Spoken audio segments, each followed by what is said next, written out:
ಭೂಮಿಯ ಮೇಲೆ ಬದುಕುವುದೇ ಹಾಗೆ. ಕಲ್ಕತ್ತಾದಲ್ಲಿ ಒಬ್ಬರು ದುರ್ಗಾಚರಣ ದಾಸ್ ಅಂತ ಒಬ್ಬರು ಸಮಾಜ ಸೇವಕರಿದ್ದರು.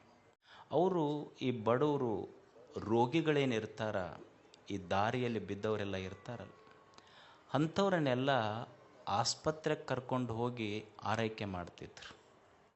ಅವ್ರ ಸ್ನೇಹಿತ ಒಬ್ಬರು ಅವ್ರಿಗೆ ಕೇಳಿದ್ರಂತಲ್ಲ, ಎಲ್ಲೋ ರಸ್ತೆಯಲ್ಲಿ ಬಿದ್ದಂಥ ರೋಗಿಗಳನ್ನ ಅವ್ರನ್ನ ಎಲ್ಲ ಕರ್ಕೊಂಡು ಹೋಗಿ ನೀವು ಆಸ್ಪತ್ರೆಯೊಳಗೆ ಆರೈಕೆ ಮಾಡ್ತಿರಲ್ಲ, ಇದರಿಂದ ನಿಮಗೆ ಪ್ರಶಸ್ತಿ ಬರ್ತೈತೆ ಅನ್ನೋ.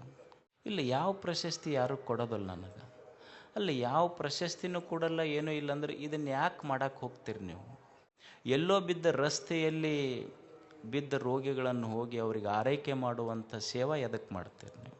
ಇದರಿಂದ ಏನೂ ಪ್ರಶಸ್ತಿನೇ ಇಲ್ಲ ಅಂದರೆ ಇದನ್ನು ಮಾಡ್ತೀರಿ ಯಾಕೆ ನೀವು? ಅವಾಗ ಅವರೊಂದು ಭಾಳ ಚಲೋ ಮಾತು ಹೇಳಿದ್ರಂತ. ಇದನ್ನು ಯಾಕೆ ಮಾಡ್ತೀನಿ ಅಂದ್ರೆ, ಇದು ಸರ್ಕಾರ ಕೊಡ್ತಕ್ಕಂಥ ಪ್ರಶಸ್ತಿ, ಸರ್ಕಾರ ನನಗೆ ಪ್ರಶಸ್ತಿ ಕೊಡ್ತೈತೆ ಅಂತ ನಾ ಮಾಡೋದಿಲ್ಲ. ನಾನು ಎದಕ್ಕೆ ಮಾಡ್ತೀನಿ ಅಂದರೆ, ಇದನ್ನು ಮಾಡೋದರಿಂದ ನನ್ನ ಹೃದಯಕ್ಕೆ ಸಂತೋಷ ಆಗ್ತೈತಿ, ಅದಕ್ಕೆ ಮಾಡ್ತೀನಿ. ನಾನು ಸಂತೋಷಕ್ಕಾಗಿ ಮಾಡ್ತೀನಿ. ಮತ್ತು ಸರ್ಕಾರದವರು ಭಾಳ ಮಂದಿಗೆ ಇಂಥ ಪ್ರಶಸ್ತಿ ಕೊಟ್ಟಾರಲ್ಲ, ಅವರು ಕೊಟ್ಟ ಪ್ರಶಸ್ತಿ ಪತ್ರಗಳು ಹರಿದಾವ.